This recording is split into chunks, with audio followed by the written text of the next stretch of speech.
Buenas noches, amigos por Israel. Es un gusto nuevamente compartir con ustedes una actividad sumamente interesante. Y hay una asociación internacional que se llama Amnesty International que clasificó a Israel como un país apartheid. Nosotros, como amigos por Israel, debemos esclarecer este tipo de temas para que ustedes estén bien enterados y no nos engañen. Tenemos esta noche a dos personalidades que nos van a explicar con lujo de detalle todo lo que concierne al respecto. El doctor Ariel Helblum es abogado, dirige la oficina del Centro Simón Wiesenthal para América Latina desde el año 2015, es observador permanente de la OEA y del Parlamento Latinoamericano, integrante del cuerpo asesor del Comisionado para el Combate y Monitoreo del Antisemitismo de la OEA. Y al doctor Alberto Ruscolequier, doctor en Ciencias Económicas y licenciado en Administración, conferencista y escritor, periodista y columnista en medios radiales y televisivos, ex secretario de Cultura en la Sociedad Hebraica Argentina y tesorero de la Fundación Memoria del Holocausto. Ahora sí, Ariel va a empezar con su disertación, así que Ariel, te cedo la palabra. ¿Qué tal? Buenas tardes a todos, un gusto estar nuevamente. Hacía un tiempo largo que no nos veíamos, pero este aquí que tenemos una excusa como para poder volvernos a encontrar y charlar.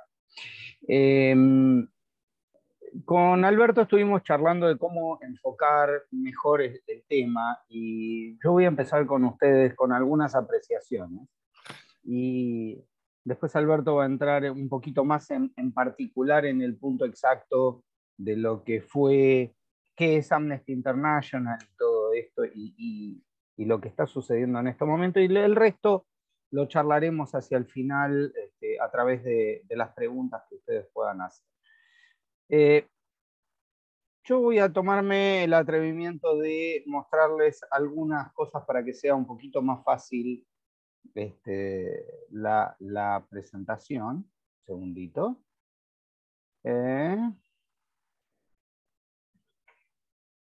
Generalmente sostengo que la calificación hacia Israel como un estado apartheid no es nueva y ha sido la gran victoria del marketing de aquellos que no nos quieren.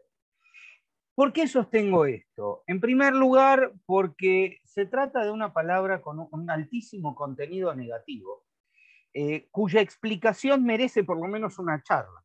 Es decir, si alguien basta con que tire la acusación y dice, no, mire, esto no es así y tengo que dar toda una explicación, en la cultura de la inmediatez en la que nosotros hoy estamos viviendo, es muy raro que alguien tenga ganas de escuchar la explicación que uno tenga que llegar a dar.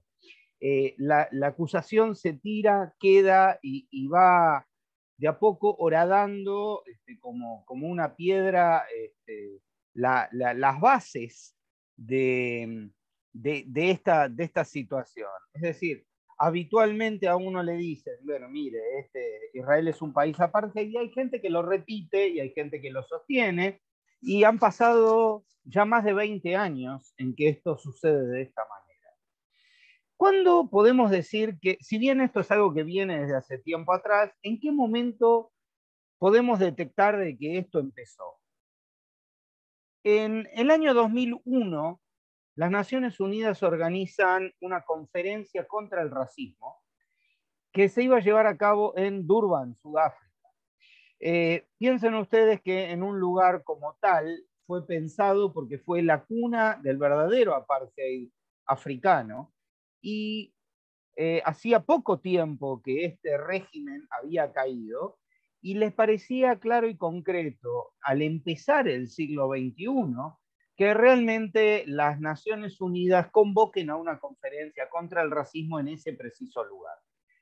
Las etapas preparatorias de esta conferencia realmente fueron muy auspiciosas. En distintos lugares del mundo hubo conferencias preparatorias y realmente se preveía que por primera vez la humanidad podía enfrentar unida a un flagelo como el racismo. Lo que sí sucedió es que los grupos anti-israelíes estaban muy agazapados esperando esta conferencia y lo que iba a ser un maravilloso momento para la humanidad terminó siendo secuestrado por todo un grupo de organizaciones absolutamente antisemitas que dedicaron toda la, toda la, todo el tiempo de la Hola. conferencia. Por favor, hay alguien que tiene el micrófono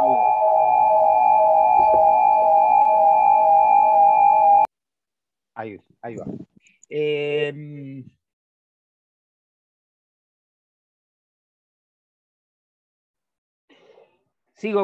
Continúo entonces. Esta conferencia fue casi, diría, secuestrada por todos los grupos antisemitas, que piensen ustedes que los grupos judíos que llegan en aquel momento a Sudáfrica, se encuentran con que hay manifestaciones en la calle que hablan de que Israel es igual al nazismo, de que es un régimen apartheid, y este tipo de manifestaciones de gente que inclusive así había sido financiada hasta por Irán, que se encontraban directamente en las calles. Había manifestaciones de más de 5.000 personas sosteniendo que Hitler había tenido razón y que había que acabar con los judíos.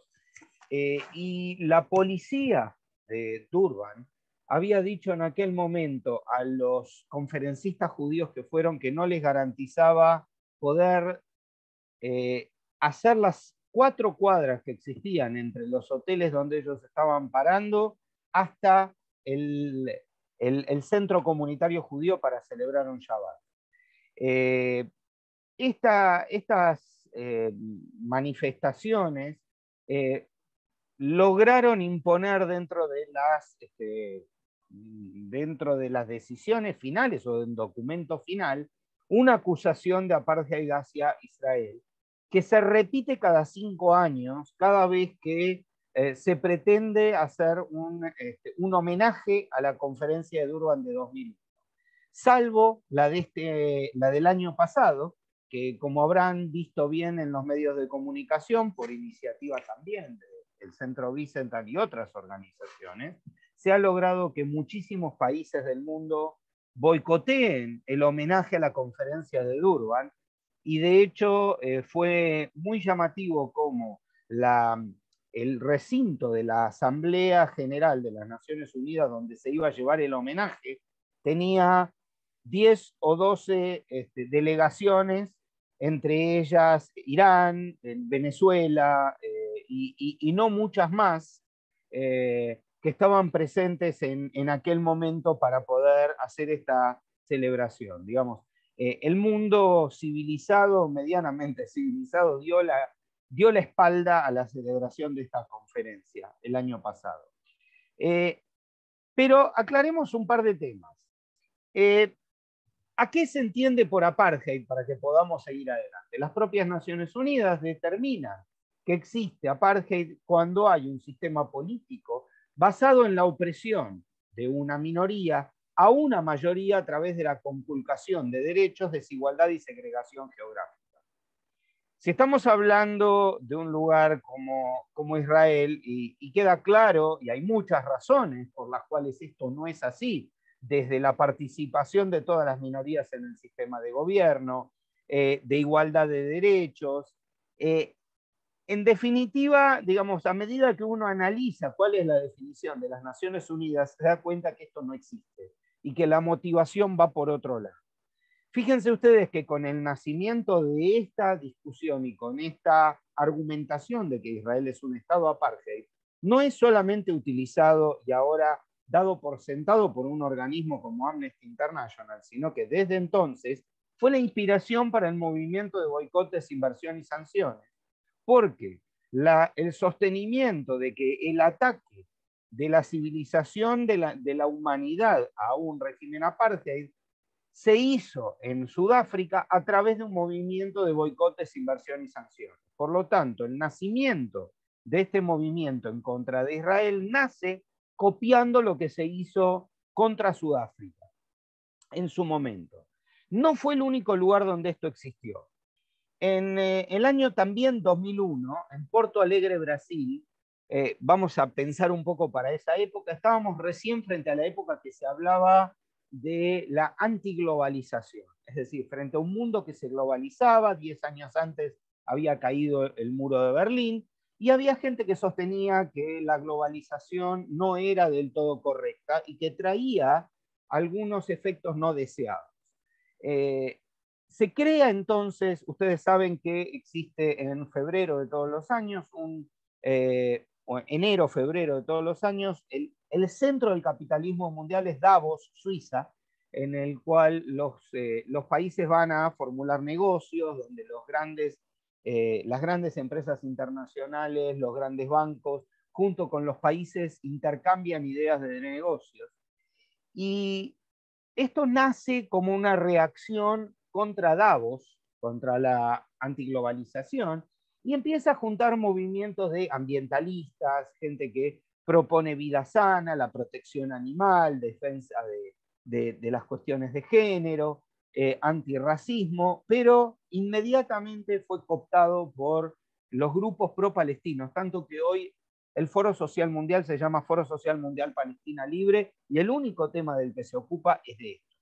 Ya en ese entonces se hablaba no solamente del BDS, sino de la flotilla, ¿se acuerdan de esta idea de disfrazar la ayuda de llevar armas hacia Gaza por mar a través de utilizar ONGs que llevaban ayuda internacional humanitaria?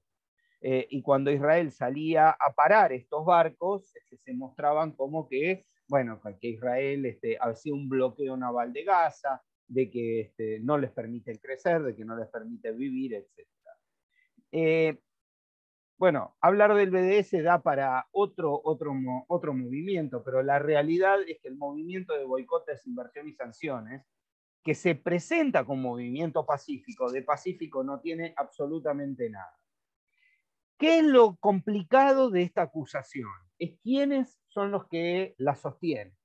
Porque, a ver, mientras determinada gente del movimiento BDS solamente mientras llevan adelante sus acciones, realmente tienen su carga negativa al mostrarse su verdadera cara, también es cierto de que hay personas con muchísimo seguimiento a nivel internacional, como por ejemplo Roger Waters.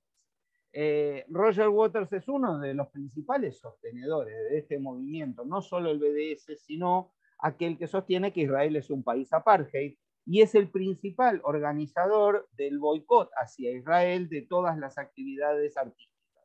Más de una vez van a escuchar que determinado artista anuncia de que va a hacer un concierto o va a llevar adelante algo en Israel y aparece Roger Waters y otro grupo de gente presionando para que esto no suceda. Bien, hay muchas campañas que hemos llevado adelante en contra de ello, pero esta idea del apartheid se lleva adelante inclusive hasta en UNESCO, sosteniendo de la idea de que contar la historia de otra manera y tratar de generar lo que se llama el robo de la herencia judía. Es decir, a través de los años en que el Comité de Patrimonio Mundial, desde la admisión de Palestina en el año 2011, año tras año, Palestina pide que se le reconozcan determinados lugares como si así lo fuese. Por ejemplo, la Iglesia de la Natividad es un sitio palestino. Batir, el lugar donde se llevó adelante Betar, donde fue la resistencia de Bar Kokhba contra los romanos, está previsto como un sitio de interés palestino para la UNESCO, y así uno por uno, y conocemos todo lo que ha sucedido con la zona del templo, es decir, la explanada del templo, la plaza de Burak, que no es otra cosa que la plazoleta que está frente al Cótel o al Muro de los Lamentos. Es decir, año tras año, e inclusive la tumba de los patriarcas se ha sostenido, inclusive también ahora se intenta que los rollos del Mar Muerto sean de origen palestino, etcétera, etcétera. Estos ya son otros temas, pero la idea es que les dejo unos minutos para que por ahí aquellos que después quieran, se acuerdan mañana de otra cosa, puedan tener los datos de contacto, pero en principio y el antecedente más importante que tenemos a lo que va a explicar ahora Alberto y que eventualmente después podemos charlar, es esto que yo les acabo de plantear a partir de este momento. Bueno, muchas gracias.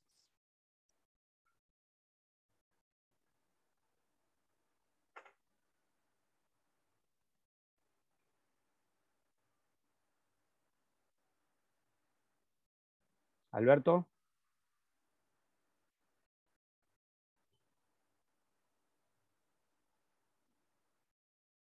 ¿No está Alberto?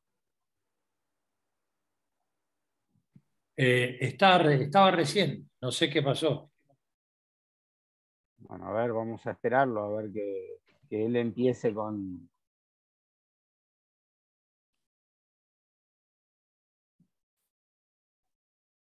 Me parecía que por supuesto esto no se acaba a partir de esta presentación. Creo que lo más rico es después lo que puedan preguntar. A ver.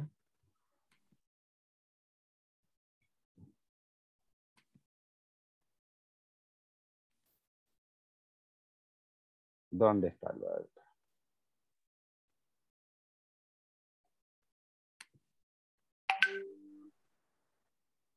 Habilitale el micrófono, Alberto. Ya se lo habilité.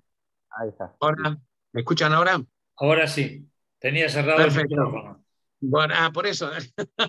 Por eso. Son las maravillas de la tecnología. Antes que nada, por supuesto, el agradecimiento por la invitación a charlar y compartir estas ideas con el doctor Ariel Helblum, que la verdad que fue totalmente claro como para comenzar a calentar los motores, que es fundamental el punto de inicio que él tuvo.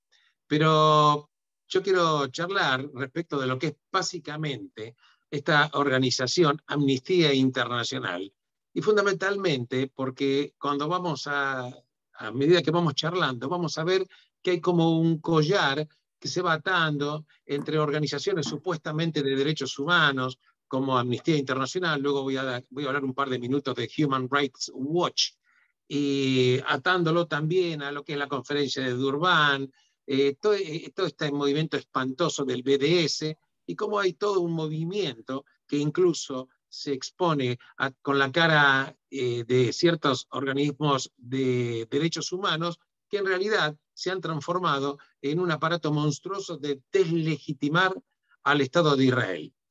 Por ejemplo, vamos a comenzar. En realidad, la organización Amnistía Internacional fue creada en el año 1962. Algunos dicen que en el 61. Lo concreto, que esta organización de Amnistía Internacional la creó un judío, una persona que se denominaba Peter Henry James Solomon Benenson. Solomon era el nombre del papá y Benenson el apellido del abuelo, el abuelo vía materna. Lo concreto que esta persona aparentemente estaba muy impactado por la falta de libertades que había en su momento en Portugal. Concretamente en aquel momento estaba la dictadura de Oliveira Salazar, y había dos personas que estaban aparentemente brindando por la libertad en un bar en Lisboa. Esto tuvo publicidad y estas personas son encarceladas. Y estas personas son encarceladas y se produce, un diario publica un artículo acerca de esto, un artículo que se denomina Los prisioneros olvidados, The Forgotten Prisoners.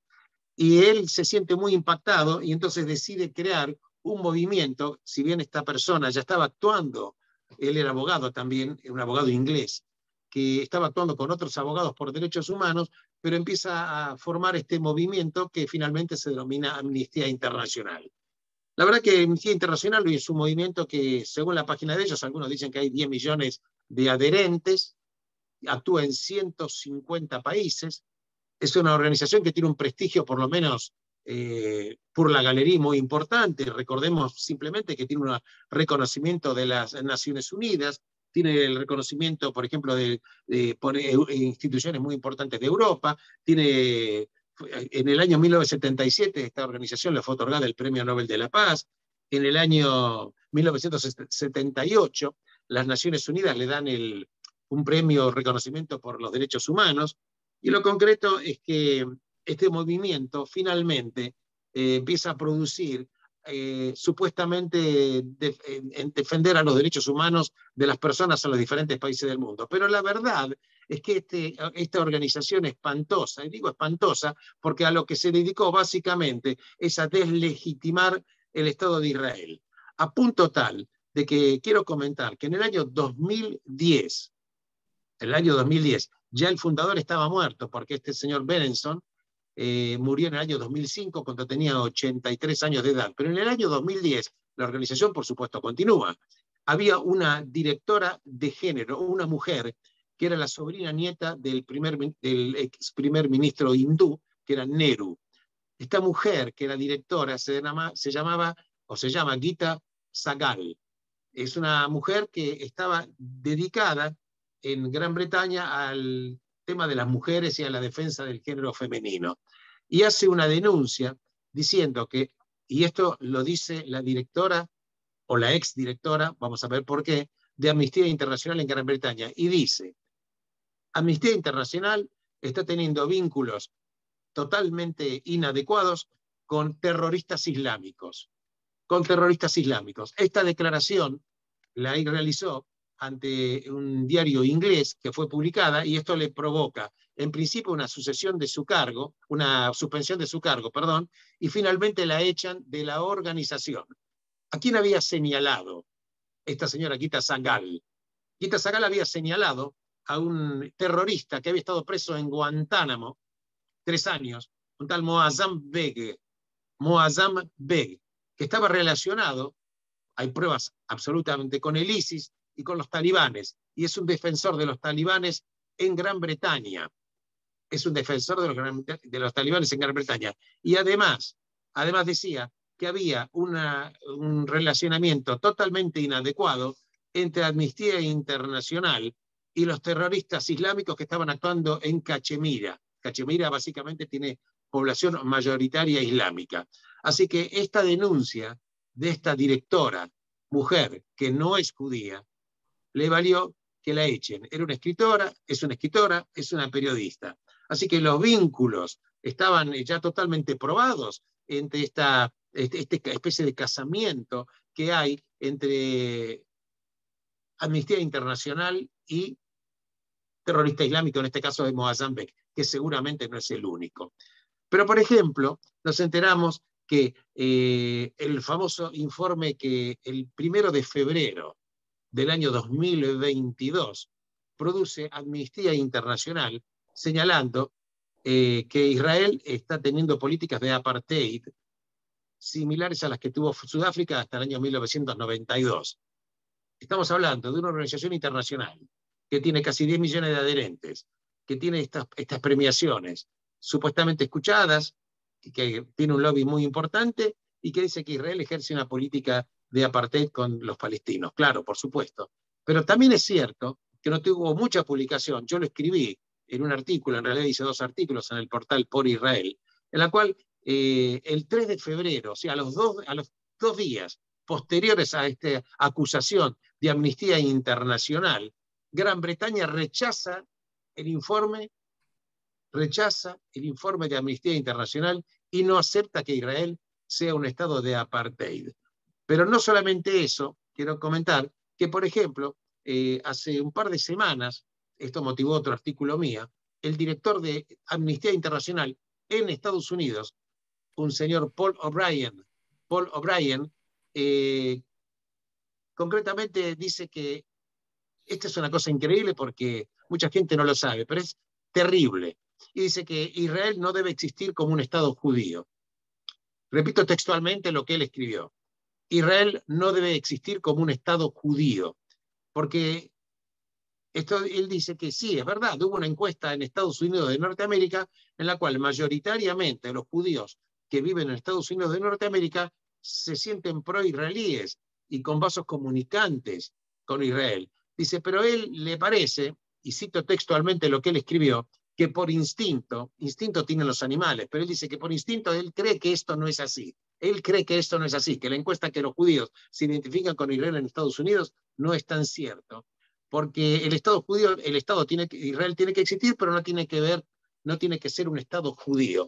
Entonces esto provoca que yo señalo y pregunto, ¿acaso el señor Paul O'Brien le pidió a la República Islámica de Irán que deje de ser islámica? ¿Le pidió, por ejemplo, a Polonia, que tiene los considerandos de su constitución, y cito textualmente lo que dicen los considerandos de la constitución polaca, en base a la herencia cristiana, ¿le pidió a Polonia que deje su herencia cristiana? Pregunto, ¿Paul O'Brien se atrevió a pedirle a Gran Bretaña que deje de respetar o los vínculos con la iglesia anglicana, que es la iglesia que rige en Gran Bretaña? Por ejemplo, Paul O'Brien, ¿pensó alguna vez en pedirle a algún país islámico que deje de ser islámico? ¿Le pidió a los Emiratos Árabes que, por ejemplo, dejen el Islam? No, esto no es motivo de preocupación para él. El único motivo de preocupación para Paul O'Brien, insisto, director de Amnistía Internacional en Estados Unidos, y esto lo publicó hace 2 o 3 semanas, dice que Israel no tiene que ser un Estado judío. La misma treta o táctica de deslegitimación que tiene el movimiento, o todos los movimientos que tratan de destruir al Estado de Israel, quitándole la judeidad, es como decir, bueno, es un país que no tiene por qué ser judío. Y yo quiero simplemente comentarle e insistir que Israel es la única democracia que hay en Medio Oriente. Israel, a pesar de que es un Estado para el pueblo judío, porque así lo estableció la resolución 181 de las Naciones Unidas del año 1947, de noviembre del 47, y que luego, en mayo del 48, posibilita la creación y la declaración del Estado de Israel, habla de un hogar para el pueblo judío. Incluso la declaración Balfour del 2 de noviembre de 1917, que fue uno de los antecedentes que luego posibilita, entre otras cosas, la resolución 181, habla de establecer un hogar para el pueblo judío. Esto no quiere decir de que los que no son judíos no vivan en Israel.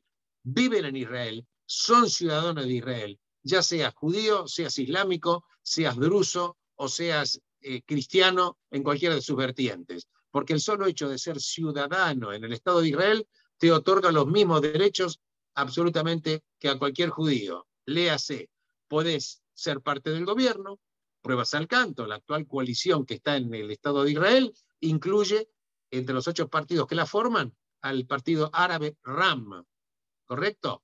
Podés ser un juez en el Estado de Israel y no ser judío, podés ser ministro y no ser judío, podés ser policía y no ser judío.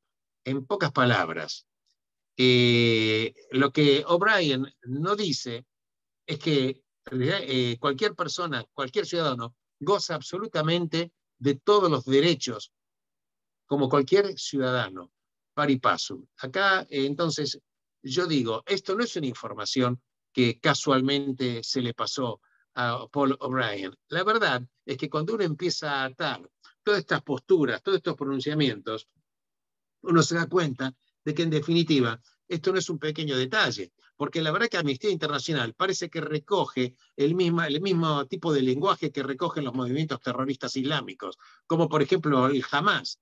Y pregunto, ¿Estado de Israel es la obsesión que tiene Amnistía Internacional? Pero yo dije hace unos minutos que esto como si fuera también una especie de, como si fuera un collar, ahí como si fuera un collar. Porque si nos fijamos, por ejemplo, ahora decía, vuelvo a Amnistía Internacional, otra organización que fue creada en el año 1978, que se llama Human Rights Watch, que en realidad también lo fundó un judío, Robert Bernstein, que también para luchar a favor de los derechos humanos y en contra de las dictaduras, El mismo fundador, años después, hizo una crítica muy importante respecto de que la organización que él había fundado, Human Rights Watch, tenía un sesgo totalmente anti-israelí. Entonces, por motivos que ya son obvios, entonces vemos que estas organizaciones de derechos humanos son totalmente deslegitimadoras del Estado de Israel. Yo quiero recordarles simplemente y decirle que hasta el año 2020 aproximadamente había contabilizados en el Estado de Israel más de 80 organizaciones de derechos, ONG, de derechos humanos dentro del Estado de Israel de diferentes países del mundo. Más de 80 organizaciones de derechos humanos de diferentes países del mundo. Tengamos en cuenta que el total de países que están en las Naciones Unidas son 193, que quiere decir que casi 100 países tienen organizaciones de derechos humanos que actúan dentro de Israel, y la única aparentemente preocupación de Amnistía Internacional es que, por ejemplo, hay que deslegitimar a Israel, hay que reventarlo. Y precisamente, fijémonos, por ejemplo, un informe que en su momento se habló, un informe que fue el año 2009. Recordemos que en el año 2008 hubo un enfrentamiento entre Hamas e Israel. Hubieron muchos muertos de los terroristas, de los atacantes, y también algunos muertos, por supuesto, israelíes. Entonces, el Consejo de Derechos Humanos encargó a un abogado, Goldstone, que es judío, no se sabe por qué, pero es así. Bueno, Torquemada, el oficial del Santo Oficio de la Inquisición, también era judío converso. Este informe famoso Goldstone, que se replica en el año 2009, dice que Israel en esa guerra cometió crímenes de guerra.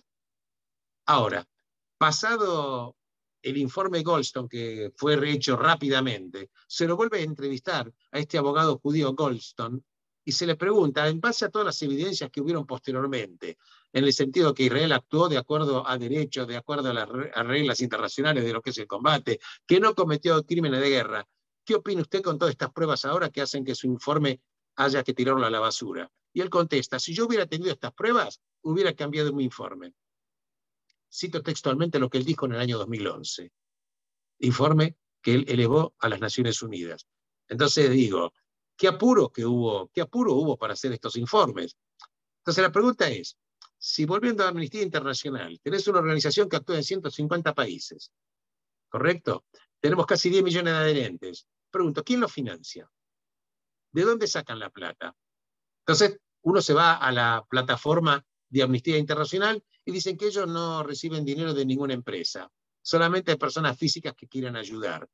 Y ahí dicen que el 1% es por venta de artículos, el otro por ciento por un porcentaje X por las cuotas que cada uno pone. Y esto en realidad, uno cuando se pone a pensar en la fuerza que tiene esto, Amnistía Internacional, el despliegue que tiene, el dinero, los salarios que paga, evidentemente yo no me creo de que gente que eventualmente pueda poner $50 o $40 o $100 puede llegar a movilizar una organización monstruosa, y digo monstruosa por su tamaño y también por su objetivo, que la verdad que habría que ver en algún momento cuál es el dinero espurio que financia una campaña que deslegitima al Estado de Israel pari passu, como lo deslegitima el BDS, utilizando el mismo lenguaje que el Hamas. Por ejemplo, nunca van a escuchar, ni van a poder leer en los informes de Amnistía Internacional que, por ejemplo, se condene al Hamas, que se condene la violencia terrorista, que se condenen los atentados, porque claro, los derechos humanos son para las personas, pero parece ser que para Amnistía Internacional los judíos no somos personas, no somos perecedores de los derechos humanos. Pero como dijo un gran dirigente de Israel, la verdad creo que fue Shimon Peres, dijo, no voy a pedir permiso para seguir viviendo. O sea, voy a tener la vida, vamos a seguir luchando en diferentes frentes. A nosotros nos toca, por ejemplo, con Ariel y otras personas, en el frente de la comunicación, del esclarecimiento, de la lucha contra esta intolerancia, pero la intolerancia en serio, porque la verdad que el mundo puede alcanzar un entendimiento a partir del respeto del diferente, unidos en la diversidad, no unidos en la uniformidad, unidos en la diversidad, que implica que nosotros somos diferentes, los judíos somos diferentes, no porque seamos mejores, pero somos diferentes y tenemos para aportar al mundo. Y como entre los aportes que voy a realizar yo en mi rol de periodista, así como Ariel Helblum con el rol importante que le toca presidiendo este centro Wiesenthal para toda América Latina, somos la voz en este momento que se alza para decir, basta de mentiras, basta de deslegitimación. Nosotros los judíos somos seres y somos humanos y venimos aquí a hablar estas verdades y no a llorar las mentiras que se escriben.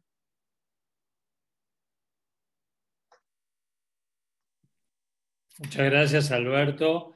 Ariel, ¿tienes algo más que agregar? No, sencillamente que, digamos, con Alberto habíamos charlado un tiempo y lo doloroso de todo esto, sencillamente solo para terminar la primera parte, es que a nivel internacional, tanto Human Rights Watch como Amnesty International, en el resto de los conflictos del mundo, toma una postura realmente correcta. Cuando uno los escucha hablar en contra de los derechos, de las violaciones de derechos humanos en otros lugares, la postura que están teniendo en estos momentos respecto de Ucrania, o en determinados momentos hablando de Venezuela, o de Nicaragua, o de Cuba, o en su momento de la dictadura militar argentina, uno dice, bueno, están del lado correcto, salvo cuando están viendo para el lado de Israel. Habitualmente están, digamos que el argumento donde fallan es donde siempre, aquellos que ya me escucharon más de una vez, saben que son esas personas que dicen, yo no tengo nada en contra de los judíos, pero, y que después del pero, que es una conjunción adversativa, todo lo que viene es adverso. Sostener, digamos, hablar de el Estado de Israel como esta aberración de decir de que el Estado de Israel debe existir, pero no como Estado judío y no referirse a ningún otro, son personas en las cuales uno los va a escribir siempre defendiendo el principio de autodeterminación de los pueblos. Ahora, a esa gente que dice, bueno, vos defendés la autodeterminación de todos los pueblos del mundo, menos de uno, si ese uno es el pueblo judío, no te queda otra de admitir que sos un antisemita aunque no te guste. Gracias. Ariel, tengo alguna pregunta para hacerle, ¿puede ser? Por supuesto. Quiero saber si existen pruebas contundentes de que grupos islámicos apoyan económicamente a Amnesty. No, Amnesty es cierto que no recibe digamos, de que es muy cuidadosa de dónde recibe, pero digamos, no hay ningún impedimento en recibirlo de personas. Hay un informe interesante que uno puede recurrir. Hay un organismo del que también formo parte por ser director del Centro de América Latina y abogado, que es un organismo llamado ILF, que es International Legal Forum, y uno lo puede buscar tranquilamente en las redes, y pertenece al Ministerio de Asuntos Estratégicos de Israel, donde junta abogados de todo el mundo, y que por medios legales, digamos, hacemos acciones o proponemos acciones para poder luchar contra el antisemitismo.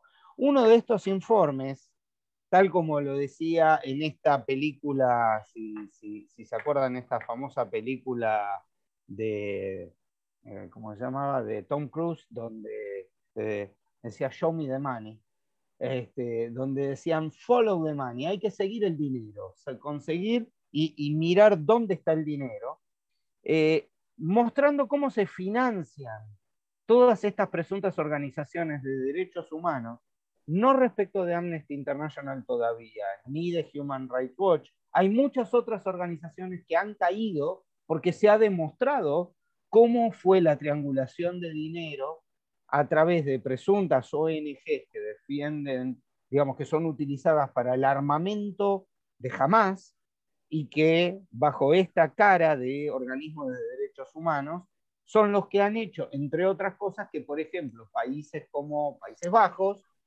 o Dinamarca hayan cortado el financiamiento, entre comillas, humanitario para Palestina, porque venía a través de estas organizaciones que tenían este contacto.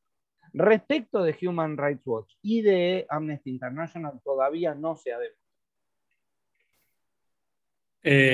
Alberto, a ver si me podés explicar en qué forma se eligen los directores internacionales de Amnesty International. Bueno, es como cualquier organización. Hay un cónclave y entre ellos se eligen, obviamente. Habrá lobbies como en cualquier organización internacional y obviamente tiene que haber presiones por diferentes situaciones. Hay gente que tiene más exposición pública y ahí las influencias son las que van a determinar.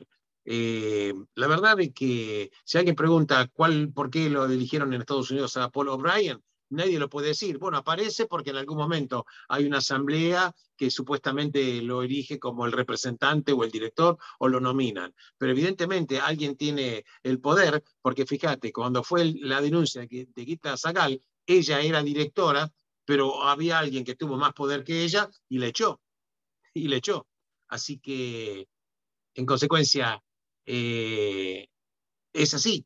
Es así. Respecto del financiamiento, como bien dice Ariel, no hay pruebas, pero es una pregunta que dejo flotando. Porque si bien es cierto que no reciben dinero en teoría de las empresas, pero personas físicas pueden aportar. ¿Y qué pasa si viene una persona X, una persona física, y por una cantidad de dinero enorme, empieza a manejar la organización? Como bien dice Ariel, follow the money, seguí la plata y vas a saber quién es el dueño. Seguí la plata y vas a saber quién es el dueño, porque esto no puede ser una casualidad, porque como bien dice Ariel, no puede ser una casualidad que cuando actúan razonablemente bien con respecto al conculcamiento de derechos humanos en otros lugares, en este caso invasión de Rusia en Ucrania, etcétera, es correcto, pero con respecto a Israel es la obsesión. Y respecto, por ejemplo, de Human Rights Watch, fíjate vos, la obsesión permanente que tiene Human Rights Watch, permanentemente haciendo informes respecto de Israel, permanentemente. Entonces, yo digo, ¿no hay conflictos en el mundo realmente importantes? No, el problema es el conflicto que hay en Medio Oriente, el conflicto en Israel. Esto no es casual. Yo puedo aceptar que hay gente que puede no querer a los judíos por X motivos, ¿no es así?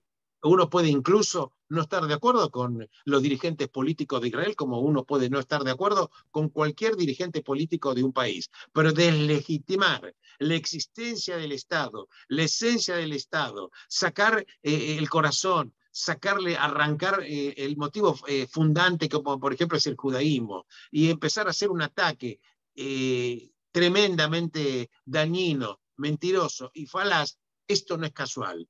Entonces, follow the money implica que quién es el que maneja el teatro de títeres, es el que explica el porqué del titiritero, se expresa de una u otra manera.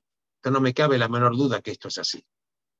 Yo quiero agregar algo al respecto, si me permiten. Es decir, hay una gran diferencia en este caso entre Human Rights Watch y en este caso concreto y Amnesty, que tiene que ver que los directores de Human Rights Watch sí efectivamente tienen determinados canales de relación con Hamas. Esto sí está probado.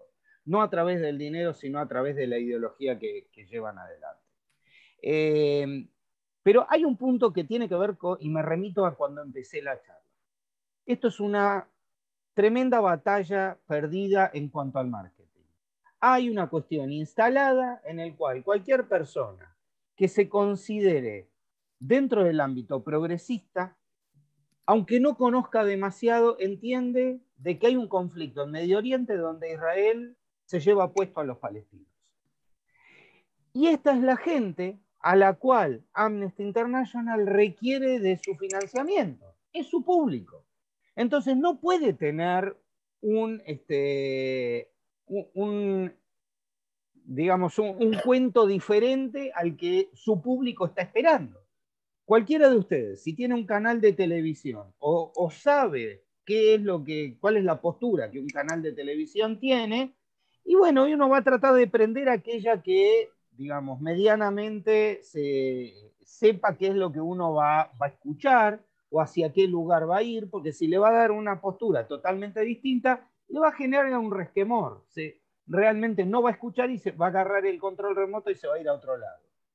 Dentro de la narrativa de Human Rights Watch, de Amnesty International, va directamente a un público pretendidamente progresista del centro hacia la izquierda, que entiende que el concepto de derechos humanos es parte de un combo que incluye que Israel tiene un régimen de apartheid para los palestinos. Y es lo que necesita escuchar. Bueno, muchísimas gracias, Ariel, muchísimas gracias, Alberto. Realmente fue muy esclarecedora y después de todas las exposiciones de ustedes quedan muy pocas preguntas para hacer, porque quedó sumamente claro el tema. Y permítanme que les rogue unos instantes, quiero invitarlos para mañana en la comunidad Betilel. Ariel Hellblum junto con Sergio Berenstein van a hablar sobre siglo XXI, un mundo en retroceso, con entrada libre a las 19 horas. Los invito a que se presenten ahí con su documento y serán aceptados para escuchar la charla. Tengo que disculparme también con la gente que levanta la mano, pero es imposible que en una reunión de tanta gente podamos darle el micrófono a gente, digamos así, individual, porque es muy difícil. Nuestra metodología es simplemente escriban la pregunta y nosotros con mucho gusto se la formulamos a los disertantes. También quiero invitarlos a partir de mañana, del sábado 9 de abril al domingo 10 de abril, que vamos a pasar en directo a repetir la actividad presencial que hicimos hace unos días, monólogos judíos con amor y mucho amor, escritos y actuados por la señora Marta Wolf, y la participación especial de la cantante y flautista Dina Zapolnik. Y por último, la semana próxima, el miércoles 13 de abril, también en la comunidad Betilel, en conjunto con la comunidad y la Organización Sionista Mundial, vamos a tener la presencia de Udi Manor, que es un historiador israelí que está en Buenos Aires, profesor de la Universidad de Haifa, y que va a interactuar con Alejandro Belinkowski, el director para países de habla hispana del Departamento de Promoción de Aliá de la OSM. Están invitados a las 19 horas, tienen que inscribirse y ahí los podremos compartir la charla y un café para intercambiar nuevamente las cosas, de estas cosas lindas que tienen la virtualidad. Muchas gracias a todos nuevamente, muchas gracias Ariel, muchas gracias Alberto, muchas gracias a todos ustedes, amigos por Israel, por seguir acompañándonos en estas charlas esclarecedoras. Y bueno, Shabbat Shalom por anticipado, que tengan buena semana y acá los esperamos mañana en Betilel con la actividad de Ariel y de Sergio Berenstein, el sábado y domingo con Marta Wolf con sus monólogos y el miércoles próximo con Udi Manor en la comunidad Betilel, 19 horas. Muchas gracias por habernos acompañado. Gracias a ustedes, gracias por la invitación, los esperamos. Hasta luego. Un abrazo, gracias a todos.